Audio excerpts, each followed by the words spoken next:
Hello students.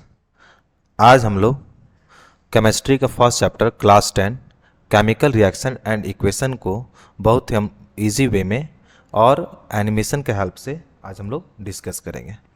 इस chapter को पढ़ने से पहले हम अपने आसपास कुछ चेंजेस को देखते हैं। इस टर्म्स को हम लोग पहले समझेंगे, तब ये चैप्टर को हम समझ पाएंगे। देखिए, जैसे हम लोग इस फिगर के हेल्प से देख रहे हैं कि यहाँ पर बर्निंग ऑफ वुड हो रहा है, यहाँ पर रस्टिंग ऑफ आयरन, यहाँ पर मेल्टिंग ऑफ वैक्स, यहाँ पर कटिंग ऑफ वुड और यहाँ पर मेल्टिंग ऑफ वैक्स, यानी यहाँ पे वैक्स क्या हो रहा है, मेल्ट हो रहा है। तो ये सब जो चेंजेस हमारे आसपास जो दिखते हैं, इस चेंजेस को हम फिजिकल चेंज और केमिकल चेंज कहते हैं। तो कुछ टर्म्स इसमें फिजिकल चेंज है और कुछ टर्म्स इसमें केमिकल चेंज है। तो आइए हम लोग अब समझते हैं फिजिकल चेंज क्या होता है और केमिकल चेंज क्या होता है। तो सबसे पहले हम लोग फिजिकल चेंज के बारे में जानते हैं कि फिजिकल चेंज वह चेंज है जिसमें न्यू सब्सटेंसेस का फॉर्मेशन नहीं होता है, उसे हम फिजिकल चेंज कहते हैं। जैसे आप देखिए, यहाँ पर लकड़ी को काटा जा रहा है तो यहाँ पर लकड़ी ही निकलेगा, कोई भी नया सब्सटेंसेस फॉर्म्ड नहीं हो रहा है।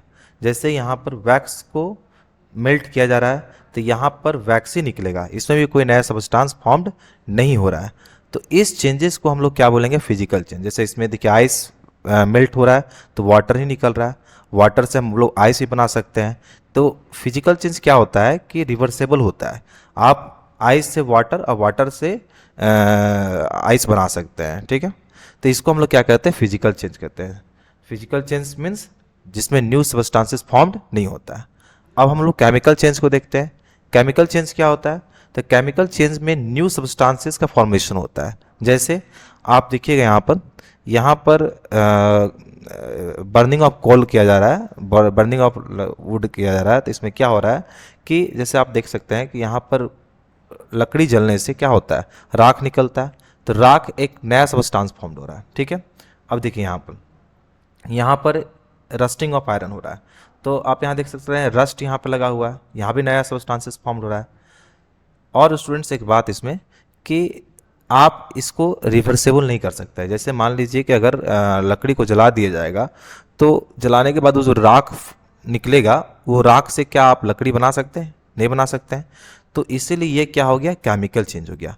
फिजिकल चेंज में रिवर्सेबल होगा, केमिकल चेंज में रिवर्सेबल नहीं होगा, ठीक है। तो यहाँ पे कुछ एग्जाम्पल है, इसको हम लोग पढ़ लेंगे। Rusting of iron chemical change है, burning of coal, burning of magnesium ribbon, ये सब क्या है, केमिकल चेंज है।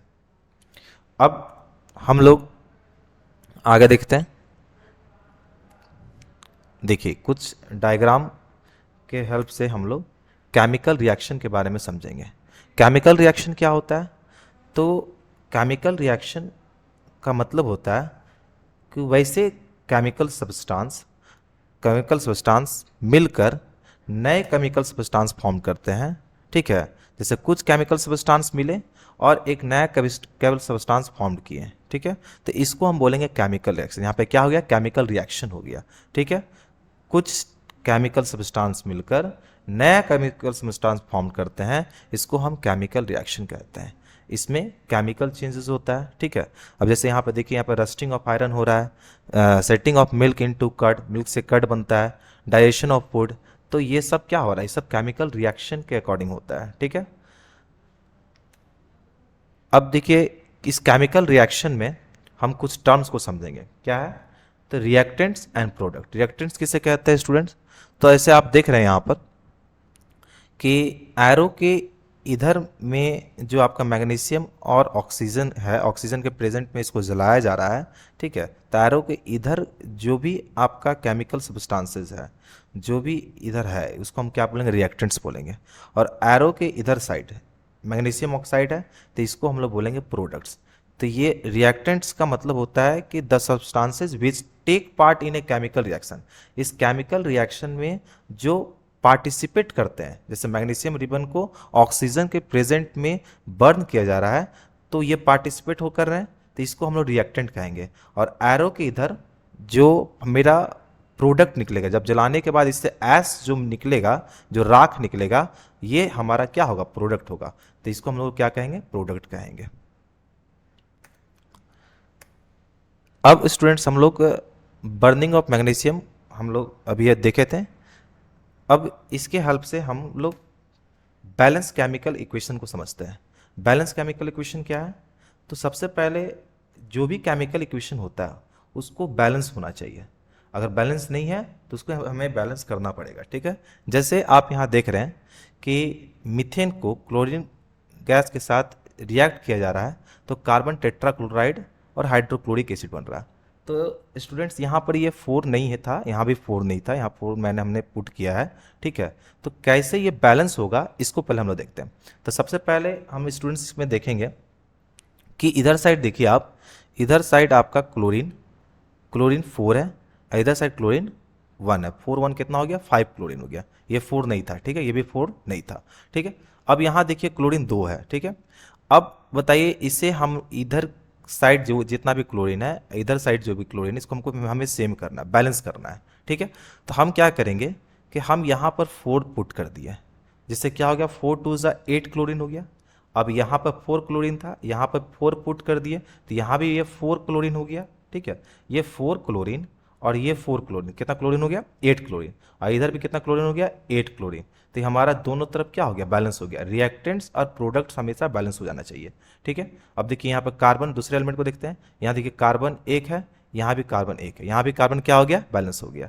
यहाँ पर हाइड्रोजन 1 है, यहाँ नहीं, हाइड्रोजन देखिए यहाँ पर 4 है, हाइड्रोजन कितना है? यहाँ पर 4 है। यहाँ भी हाइड्रोजन कितना है? 4 है। तो यहाँ भी क्या हो गया? हाइड्रोजन आपका बैलेंस हो गया। तो इसी तरह से केमिकल इक्वेशन को क्या किया जाता है? बैलेंस किया जाता है।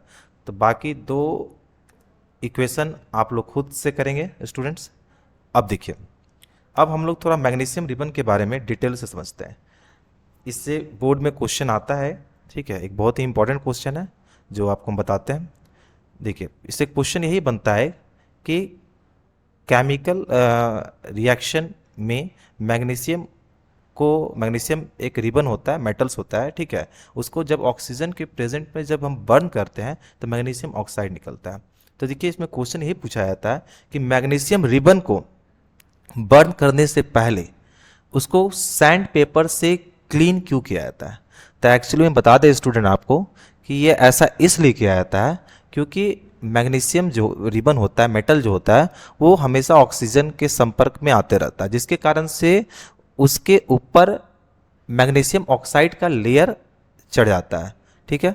जिसके कारण से अगर उसको मैग्नीशियम ऑक्साइड का अगर लेयर चढ़ा रहेगा, उसको साफ नहीं करेंगे तो उसको अगर हम जलाएंगे तो वो ईजिली कंबसन नहीं हो पाएगा, ठीक है। इसलिए हम क्या करते हैं कि उसके ऊपर जो लेयर चढ़ा हुआ रहता है मैग्नीशियम ऑक्साइड का, उसको हम क्या करते हैं? उसको रिमूव करते रहते हैं। किसके हेल्प से? सैंड पेपर के हेल्प से। सैंड पेपर के हेल्प से रिमूव करते हैं, जिससे वो इजीली बर्न हो जाता है और ऑक्सीजन के संपर्क में आके बर्न होकर वो मैग्नीशियम ऑक्साइड फॉर्म कर जाता है, ठीक है। जैसे यहाँ पर देखिए लिखा हुआ है, magnesium reacts with atmospheric oxygen to develop a layer of magnesium oxide. This layer does not allow the underlying magnesium to undergo combustion, ठीक है। अब केमिकल रिएक्शन में हम कुछ उसका कैरेक्टरिस्टिक्स देखते हैं। देखिए स्टूडेंट्स, ये जहाँ केमिकल रिएक्शन होगा वहाँ ये सब होगा, ठीक है। देखिए कहीं पे इवोल्यूशन ऑफ गैस होगा, कहीं पर चेंज इन कलर होगा, कहीं पर change in state of substance होगा, चेंज इन टेम्परेचर होगा, फॉर्मेशन ऑफ प्रेसिपिटेट होगा। जैसे स्टूडेंट्स आप देखिए यहाँ पर आप देख सकते हैं इवोल्यूशन ऑफ गैस हो रहा है, ठीक है। इवोल्यूशन ऑफ क्या हो रहा है? गैस हो रहा है। तो इस केमिकल रिएक्शन में क्या हो रहा है? Evolution of gas. जैसे इसमें देखिए कुछ डाला गया है जिसके कारण से क्या हो रहा है? गैस निकल रहा है, ठीक है। चेंज इन कलर भी हो रहा है, इसमें चेंज इन कलर भी देखने को आप मिल रहा है। देखिए जैसे इसमें डाला गया, यहाँ पर पहले कलरलेस था और ये कलर चेंज हो गया, यहाँ पिंक हो गया, ठीक है। Change in substance, change in state of substance, कुछ केमिकल रिएक्शन में उसका स्टेट क्या होता है? चेंज होता है। उसका हम लोग एग्जाम्पल आगे पढ़ेंगे, ठीक है। Change in temperature, change in temperature को हम लोग देखते हैं। चेंज इन टेम्परेचर क्या होता है? तो स्टूडेंट्स देखिए यहाँ पर कि जैसे यहाँ पे आप देख रहे हैं चूना, अपने घरों में आप चूना देखे होंगे जिसको हम लोग कैल्शियम ऑक्साइड कहते हैं, क्विकलाइम कहते हैं, ठीक है। इसमें जब आप वाटर डालते हैं, ठीक है, तो आप देखिएगा कुछ देर के बाद यहाँ बबल्स बनना स्टार्ट हो जाएगा और गैस निकलने लगेगा, ठीक है। और बाहर से जब इसको टच कीजिएगा आप तो काफ़ी हीट हो जाएगा। तो यहाँ पर क्या हो रहा है, इस केमिकल रिएक्शन में क्या हो रहा है, चेंज इन टेम्परेचर, यहाँ पे टेम्परेचर क्या हो रहा है, चेंज हो रहा है। ठीक है, अब स्टूडेंट्स हम इसी में देख, इसमें एक चीज़ और है कि ये जो जो सिलेक्ट लाइम बनता है, इसी का यूज़ हम लोग क्या करते हैं, वाइट वॉशिंग में करते हैं, जैसे हम लोग घरों में वाइट वॉशिंग करते हैं ना। ठीक है, अब फॉर्मेशन ऑफ प्रेसिपिटेट क्या होता है, फॉर्मेशन ऑफ प्रेसिपिटेट का मतलब पहले समझते हैं। प्रेसिपिटेट का मतलब होता है, प्रेसिपिटेट एक सबस्टांस है जो जो इनसॉल्युबल होता है किसमें, वाटर में।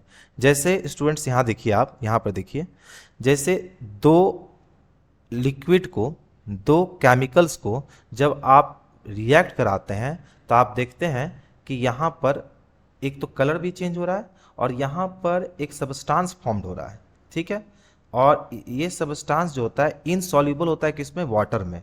तो इसको हम लोग बोलते हैं स्टूडेंट्स प्रेसिपिटेट। ये पीपीटी है, प्रेसिपिटेट है।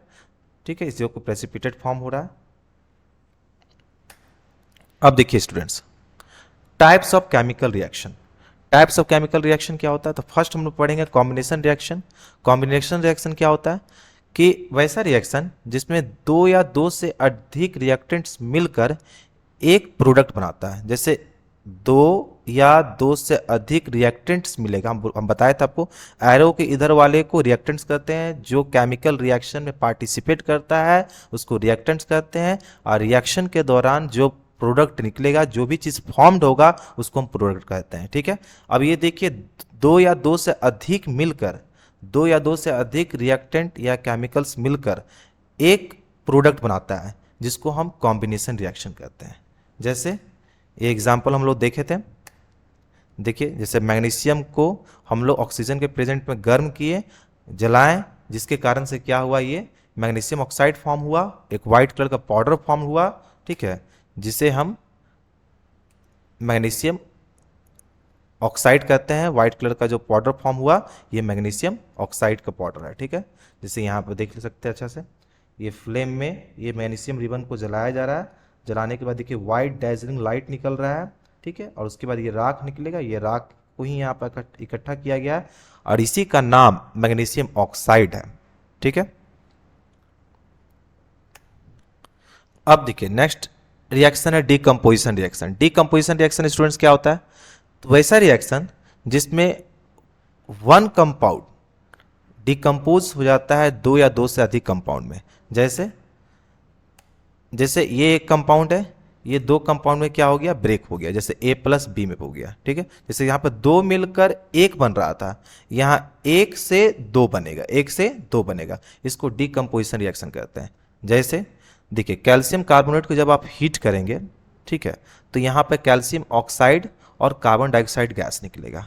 जैसे फिगर के हेल्प से देखेंगे हम लोग, देखिए यहाँ पे कैल्शियम कार्बोनेट है, कैल्शियम कार्बोनेट को गर्म किया जा रहा है, कैल्शियम कार्बोनेट को गर्म करेंगे तो कार्बन डाइऑक्साइड गैस निकलेगा और कैल्शियम ऑक्साइड क्या होगा, इकट्ठा होगा। ठीक है, कलेक्ट होगा। तो इसको हम लोग बोलते हैं डीकम्पोजिशन रिएक्शन, यानी एक से दो सबस्टांस बन रहा है, दो कंपाउंड बन रहा है, एक से दो कंपाउंड बन रहा है ना, तो इसको हम लोग क्या कहेंगे स्टूडेंट्स, डीकम्पोजिशन रिएक्शन कहेंगे, डीकम्पोजिशन। अब डीकम्पोजिशन रिएक्शन में भी बहुत सारा फॉर्म होता है, जिसमें हम देखेंगे थर्मल डीकम्पोजिशन होता है। थर्मल डीकम्पोजिशन का मतलब होता है ये भी एक से एक ब्रेक होगा, दो या दो से अधिक बनेगा। ठीक है, लेकिन इसमें हम लोग क्या करेंगे, हीट देंगे, क्या देंगे, हीट देंगे। ठीक है, जैसे एक और देखिए, पहले देखिए फोटो डिकम्पोजिशन रिएक्शन है। फोटो डिकम्पोजिशन रिएक्शन का मतलब क्या हो गया स्टूडेंट्स, जैसे स्टूडेंट देखिए यहाँ पर ये आपका सिल्वर क्लोराइड है। ठीक है स्टूडेंट, अब सिल्वर क्लोराइड को जब आप सनलाइट के पास रखेंगे तो ये सिल्वर और क्लोराइड टूटेगा, तो यहाँ पर भी डीकम्पोजिशन रिएक्शन हो रहा है, यहाँ पर भी डीकम्पोजिशन हो रहा था। और इसके पीछे जो हम लोग पढ़े थे आपका थर्मल डिकम्पोजिशन, उसमें भी एक सबस्टांस मिलकर दो या दो से अधिक बन रहा था, लेकिन उसमें हमें हीट कराना पड़ा था, लेकिन इसमें हमें क्या करना पड़ रहा है, सनलाइट देना पड़ रहा है। ठीक है, सनलाइट के पास रखेंगे इसको, तब ये सिल्वर और क्लोराइड में टूटेगा। ठीक है, जैसे हम इसको इमेज के जरिए समझते हैं, देखिए यहाँ पर रखा गया सिल्वर क्लोराइड, इसमें सनलाइट जा रहा है, जिससे क्या हो रहा है, ये सिल्वर और क्लोरीन गैस में ये क्या होगा, ब्रेक होगा। ठीक है, उसके बाद देखेंगे हम लोग इलेक्ट्रोलाइसिस डिकम्पोजिशन, ये भी डिकम्पोजिशन रिएक्शन है। इसमें भी एक से दो में ब्रेक होगा, देखिए H2O का इलेक्ट्रोलाइसिस होगा और ये हाइड्रोजन गैस और ऑक्सीजन गैस में क्या होगा, ब्रेक होगा। तो इसको हम लोग इलेक्ट्रोलाइसिस डिकम्पोजिशन कहेंगे। बस देखिए पहला फर्स्ट था हमारा क्या चीज़, फर्स्ट था हमारा थर्मल डिकम्पोजिशन। थर्मल डिकम्पोजिशन में क्या देना पड़ रहा था, हीट देना पड़ रहा था। फोटो डिकम्पोजिशन में क्या करना पड़ रहा था, सनलाइट देना पड़ रहा है। इलेक्ट्रोलाइसिस प्रोसेस में क्या करना पड़ेगा, इसमें हमें इलेक्ट्रोलाइसिस प्रोसेस कराना पड़ेगा, इलेक्ट्रिक करंट पास कराना पड़ेगा, तब ये क्या होगा, ब्रेक होगा। ठीक है, तीनों रिएक्शन जो है डिकम्पोजिशन का ही रिएक्शन है, तीनों को हम लोग अच्छा से पढ़ लेंगे। अब देखिए डिस्प्लेसमेंट रिएक्शन क्या होता है। देखिए the chemical reaction in which A more reactive element displaces A less reactive element. ठीक है, देखिए जैसे इसको हम लोग पढ़ते हैं, जैसे आप देखिए यहां पर ए को हम लोग बी से रिएक्ट, जैसे यहां पे देखिए ए क्या किया, बी को डिस्प्लेस कर दिया और ए सी के साथ मिलकर ए सी बना दिया। इसका मतलब ये हुआ क्योंकि ये जो था ए, ये मोर रिएक्टिव एलिमेंट है और बी क्या है, लेस रिएक्टिव एलिमेंट है। इसीलिए इसको क्या किया है, बी को डिस्प्लेस कर दिया लेस रिएक्टिव एलिमेंट होने के कारण से, और ए खुद मोर रिएक्टिव एलिमेंट होने के कारण से वो क्या बना दिया, अपना एक कंपाउंड बना दिया। ठीक है, तो ए बी को डिस्प्लेस कर दिया और डिस्प्लेस करने के बाद अपना एक एसी खुद कंपाउंड, जैसे एक एक रिएक्शन के जरिए समझते हैं। आइए स्टूडेंट्स देखिए यहाँ पर स्टूडेंट, देखिए ये आयरन मोर रिएक्टिव एलिमेंट है, किससे, कॉपर से। क्या करेगा, ये कॉपर को डिस्प्लेस कर देगा, कॉपर को देखिए यहाँ पर डिस्प्लेस कर दिया और खुद आयरन जो है सल्फेट के साथ मिलकर आयरन सल्फेट बना देगा। ठीक है, इसको हम लोग डिस्प्लेसमेंट रिएक्शन कहेंगे। डिस्प्लेस कर दिया यानी आयरन जो है कॉपर को क्या कर दिया, डिस्प्लेस कर दिया, इसलिए आयरन यहाँ पर सल्फेट बना। ठीक है, जैसे इसको इमेज के हेल्प से देख सकते हैं। देखिए यहाँ पर ये कॉपर सल्फेट का सॉल्यूशन था, इसमें हम क्या किए हैं, नेल डाले, आयरन डाले, जिससे क्या हुआ कि कुछ समय के बाद, छोड़ देने के बाद होता है क्या है कि देखिए इसका कुछ कलर में क्या होता है, चेंजिंग हो जाता है, इसके ऊपर लेयर जम जाता है। ठीक है, तो देखिए ये क्या है, यहाँ पे ये कॉपर का लेयर चढ़ गया है। ठीक है, जिसके कारण से क्या हुआ कि आयरन जो है सल्फेट के साथ मिलके आयरन सल्फेट सॉल्यूशन बना दिया और कॉपर का लेयर इसके ऊपर क्या हो गया, चढ़ गया। ठीक है, कॉपर का लेयर डिस्प्लेस हो गया यहाँ पर। ठीक है, तो इसको हम लोग बोलेंगे क्या, displacement reaction. Double displacement reaction क्या होता है, तो अभी हम लोग स्टूडेंट डिस्प्लेसमेंट देखे थे। डबल डिस्प्लेसमेंट का मतलब होता है यहाँ पर दो बार डिस्प्लेस होता है। जैसे स्टूडेंट्स यहाँ पर देखिए, जैसे यहाँ बेरियम क्लोराइड को सोडियम सल्फेट के साथ इसको जब रिएक्शन करवाएंगे तो बेरियम सल्फेट जो कि एक वाइट प्रेसिपिटेट होगा और सोडियम क्लोराइड बनेगा।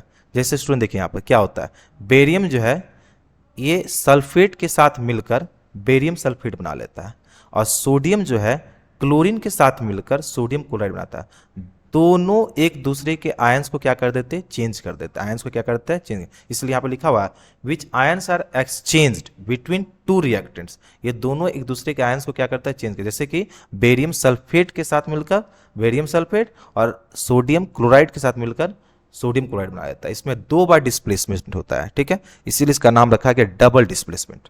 जैसे यहाँ पर देखिए, यहाँ पर क्या किया, यहाँ सोडियम सल्फेट का सॉल्यूशन है, यहाँ बेरियम सल्फेट का सॉल्यूशन है, दोनों को मिलाया गया। मिलाने के बाद देखिए यहाँ पर एक प्रेसिपिटेट फॉर्म हो रहा है, व्हाइट पीपीटी फॉर्म हो रहा है। ठीक है, ये व्हाइट पीपीटी क्या है, ये व्हाइट प्रेसिपिटेट बेरियम सल्फेट है। ठीक है, जो कि आपका इनसॉल्युबल होता है किसमें, वाटर में, और सोडियम क्लोराइड भी यहाँ पर फॉर्म हो रहा है। ठीक है, तो इसको हम लोग बोलते हैं स्टूडेंट डबल डिस्प्लेसमेंट रिएक्शन।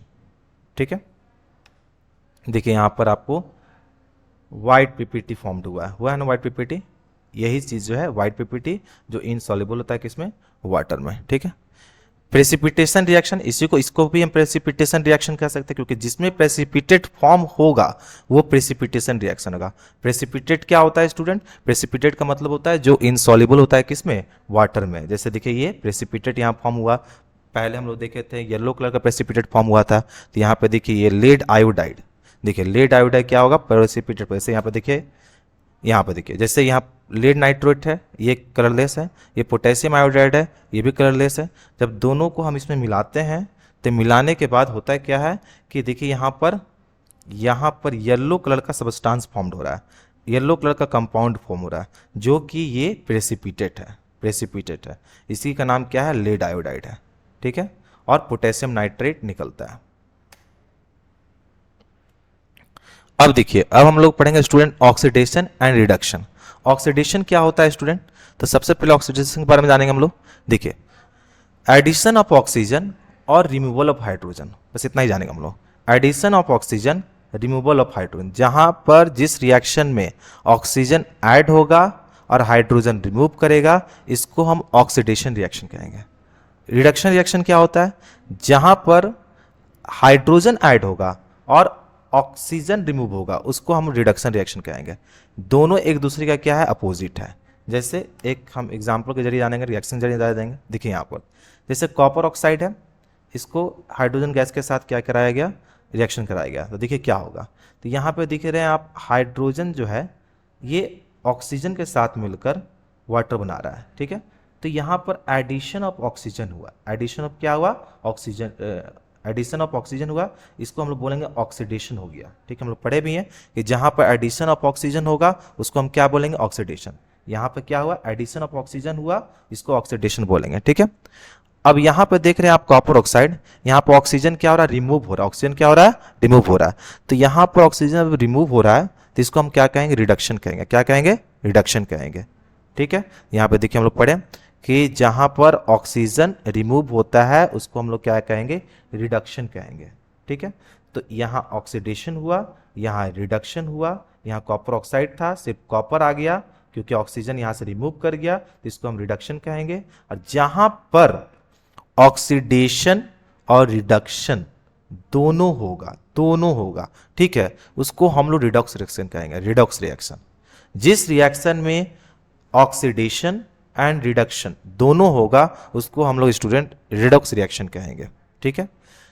इसमें हम कुछ टर्म्स को देखेंगे, बहुत ही इंपॉर्टेंट टर्म्स है ये जो एग्जाम में बार बार पूछा जाता है, ठीक है। Oxidising agent and reducing agent, बहुत ध्यान से देखेंगे। देखिए स्टूडेंट, जहां पर एडिशन ऑफ ऑक्सीजन होगा, जहां पर ऑक्सीडेशन होगा, वहीं पर रिड्यूसिंग एजेंट मिलेगा। ये ऑक्सीडाइजिंग एजेंट और रिड्यूसिंग एजेंट हमेशा रिएक्टेंट्स में मिलेगा। हमेशा कहां मिलेगा? रिएक्टेंट्स में। तो देखिए, जहां पर एडिशन ऑफ ऑक्सीजन होगा, यहां पर एडिशन ऑफ ऑक्सीजन हो रहा है, तो यहां पर रिड्यूसिंग एजेंट मिलेगा। जस्ट ऑक्सीडेशन का उल्टा क्या हो जाएगा? रिड्यूसिंग हो जाएगा। क्या हो जाएगा? रिड्यूसिंग। तो रिड्यूसिंग एजेंट क्या हुआ? मेरा हाइड्रोजन गैस हुआ, ठीक है, क्योंकि यहां पर ऑक्सीडेशन हो रहा है, तो ये मेरा रिड्यूसिंग एजेंट हो गया, ठीक है। और जहां पर आपका रिडक्शन होगा, जहां पर क्या होगा? रिडक्शन होगा, वहां पर रिडक्शन का उल्टा क्या होता है? Oxidising agent. तो ऑक्सीडाइजिंग एजेंट आपका क्या होगा? Copper oxide. यानी ये आपका रिड्यूसिंग एजेंट और ये आपका ऑक्सीडाइजिंग एजेंट, ठीक है। अब स्टूडेंट्स हम लोग एक्सोथर्मिक एंड आगे देखेंगे। Exothermic and endothermic reaction. Exothermic reaction क्या होता है? तो एक्सोथर्मिक रिएक्शन वह रिएक्शन है जिसमें एनर्जी प्रोड्यूस होता है। जिसमें एनर्जी क्या होता है? प्रोड्यूस होता है। एनर्जी प्रोड्यूस होता है, उसे हीट प्रोड्यूस होता है, उसको हम लोग एक्सोथर्मिक रिएक्शन कहते हैं। जैसे आप देखते होंगे स्टूडेंट्स, जब बर्निंग ऑफ वैक्स करते हैं, जब वैक्स को आप जलाते हैं तो वहाँ से आपका हीट प्रोड्यूस होता है, ठीक है। तो ये आपका एक्सोथर्मिक रिएक्शन हुआ। अब स्टूडेंट्स, एंडोथर्मिक रिएक्शन क्या होता है? एंडोथर्मिक रिएक्शन में हीट या एनर्जी जो है एब्जॉर्ब्ड होता है। एनर्जी क्या होता है? एब्जॉर्ब्ड होता है। तो इसको हम लोग एंडोथर्मिक रिएक्शन कहते हैं। जैसे आइस में हीट अब्जॉर्ब होता है, जिसके कारण से आइस क्या होता है? मेल्ट हो जाता है। जैसे एग्जाम्पल के जरिए देखते हैं हम लोग। देखिए, जैसे यहाँ पर आप देख रहे हैं, यहाँ पे हीट क्या हो रहा है? प्रोड्यूस हो रहा है। हीट प्रोड्यूस हो रहा है, तो ये एक्सोथर्मिक रिएक्शन है। इसमें हीट अब्जॉर्ब हो रहा है, जिसके कारण से क्या हो रहा है? ये मेल्ट हो रहा है। तो ये आपका क्या है? एंडोथर्मिक रिएक्शन है। जैसे देखिए यहाँ पर आइस मेल्ट हो रहा है, तो इसमें हीट एब्जॉर्ब होने के कारण से ये क्या हो रहा है? मेल्ट हो रहा है, इसीलिए क्या हुआ? ये एंडोथर्मिक रिएक्शन हुआ। और यहाँ पर देखिए, यहाँ पर हीट निकल रहा है, एनर्जी निकल रहा है, तो इसको हम लोग क्या बोलेंगे? Exothermic reaction. अब हम लोग effects of oxidation reaction in everyday life पढ़ेंगे, ठीक है। इसमें हम लोग देखेंगे कि हम लोग एवरीडे लाइफ में ऑक्सीडेशन का क्या इफेक्ट है, ये हम लोग देखेंगे। करोशन क्या है? वैसे प्रोसेस जिसमें क्या होता है कि कोई मेटल्स जो होता है वो जब ऑक्सीजन या वाटर के संपर्क में आता है, जिससे क्या होता है कि वो ख़राब होने लगता है। मतलब कि उसमें अनडिजायरेबल कंपाउंड्स जो है उस पर के लेयर में बैठने लगता है। जैसे आप देखते हैं रस्टिंग ऑफ आयरन, जैसे स्टूडेंट देखिए यहाँ पर क्या हो रहा है, ये ऑक्सीजन या वाटर के कांटेक्ट में आया होगा, जिसके ऊपर से क्या हुआ, ब्राउनिश लेयर आने लगा, इसको हम क्या कहेंगे, क्रोसन कहेंगे। इसको जंग लगना भी कहते हैं। ये देखिए स्टूडेंट, ये कॉपर है, कॉपर के ऊपर ग्रीन लेयर आना, ये क्या हो गया, ये क्रोसन हो गया।